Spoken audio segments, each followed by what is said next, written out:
8 नवंबर 2016 रात के 8 बजे पूरे भारत में एक ऐसा ऐलान हुआ जिसने हर जेब, हर तिजोरी और हर सिस्टम को हिला दिया। 500 और 1000 के नोट अब सिर्फ कागज के टुकड़े रह गए थे।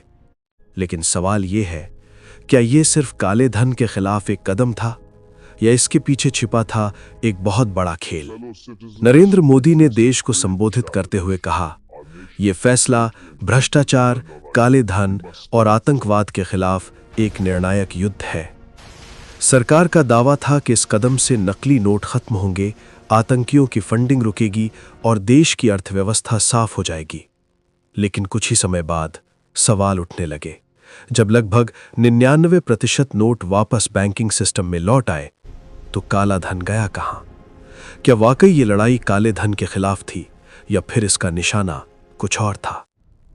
इसी बीच देश के अलग अलग हिस्सों से एक और कहानी सामने आने लगी। माफिया, सत्ता और पैसों का खेल। उत्तर प्रदेश से एक नाम जो डर और दबदबे के साथ लिया जाता था, अतीक अहमद।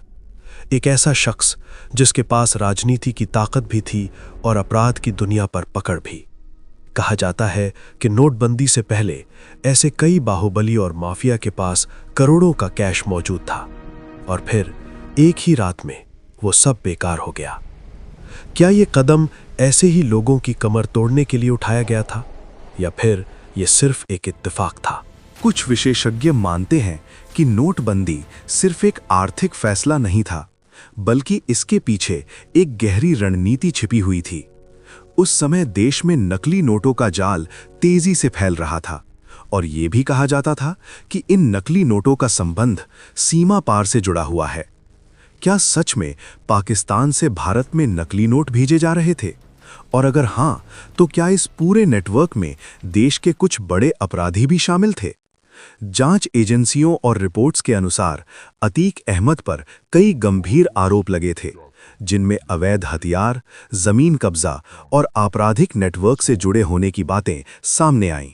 हालांकि पाकिस्तान से सीधे संबंध को लेकर कोई ठोस सार्वजनिक सबूत कभी स्पष्ट रूप से सामने नहीं आया, लेकिन इतना जरूर कहा गया कि देश के कुछ माफिया नेटवर्क सीमा पार से जुड़े अपराधों से अप्रत्यक्ष रूप से फायदा उठा रहे थे, और ऐसे में नोटबंदी एक ऐसा वार साबित हो सकती थी जो सीधे उनके आर्थिक सिस्टम पर पड़ा हो।